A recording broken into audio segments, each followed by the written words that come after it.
Jika kalian menekan video ini, kalian akan mengetahui semua alur cerita dari film ini. Selanjutnya.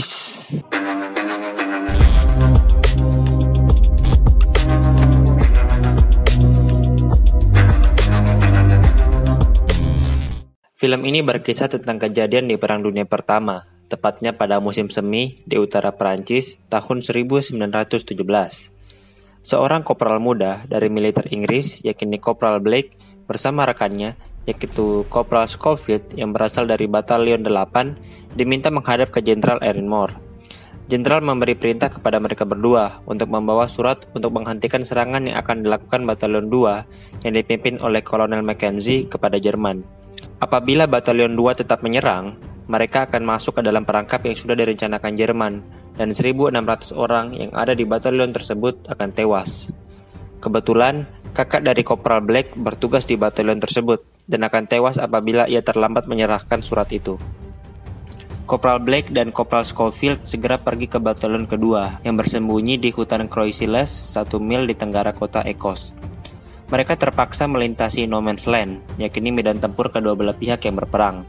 Tapi hingga tiba di parit milik Jerman, parit tersebut kosong dan telah ditinggalkan. Kopral Blake dan Kopral Scofield lalu menjelajahi parit itu untuk menemukan suplai yang mungkin bisa mereka gunakan. Mereka menemukan sekotak kaleng makanan, tapi di saat yang bersamaan, mereka menemukan kawat jebakan yang terhubung pada bom.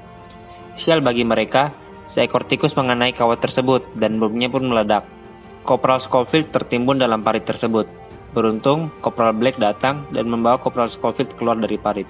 Mereka melanjutkan perjalanan dan menemukan suatu perkarangan rumah yang ditinggalkan. Di sana, Kopral Scofield menemukan susu dan lalu mengambilnya.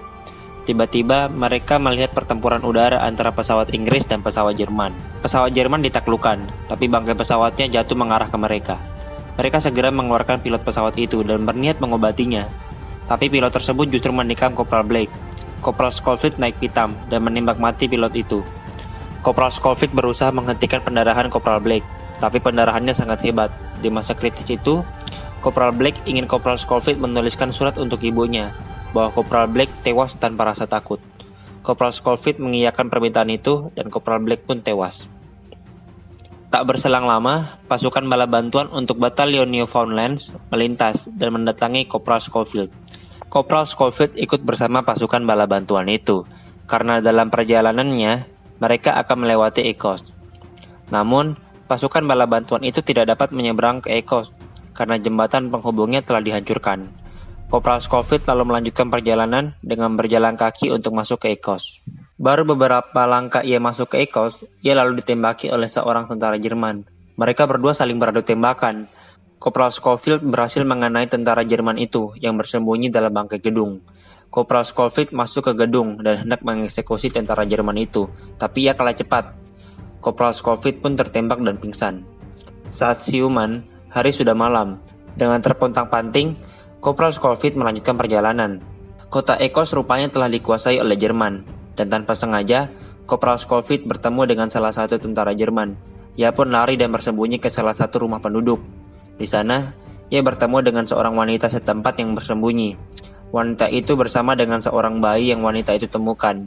Kopral Scofield lalu memberikan semua makanannya termasuk susu yang tadi diambilnya pada wanita itu, agar bayinya bisa tetap bertahan hidup. Wanita itu lalu memberitahu Kopral Scofield untuk menyusuri sungai bila ingin sampai ke hutan Croixilles. Kopral Scofield kembali melanjutkan perjalanan.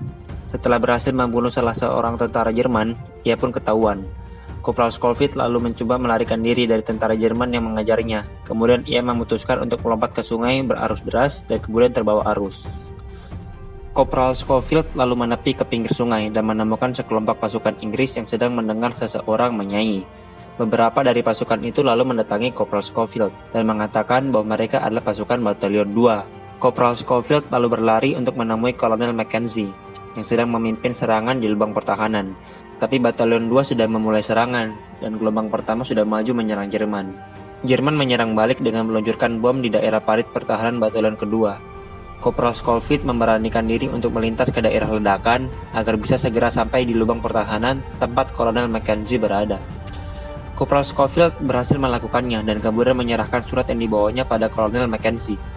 Kolonel Mackenzie pun menghentikan serangan. Setelah selesai dengan tugasnya, Kopral Schofield lalu mencari Letnan Joseph Blake di pos perawatan untuk memberitahu bahwa adiknya telah tewas. Kopral Schofield berhasil menemukan Letnan Blake dan memberitahukannya. Setelah usai dengan semua tugasnya, Kopral Schofield lalu menuju ke sebuah pohon dan beristirahat. Filmnya selesai.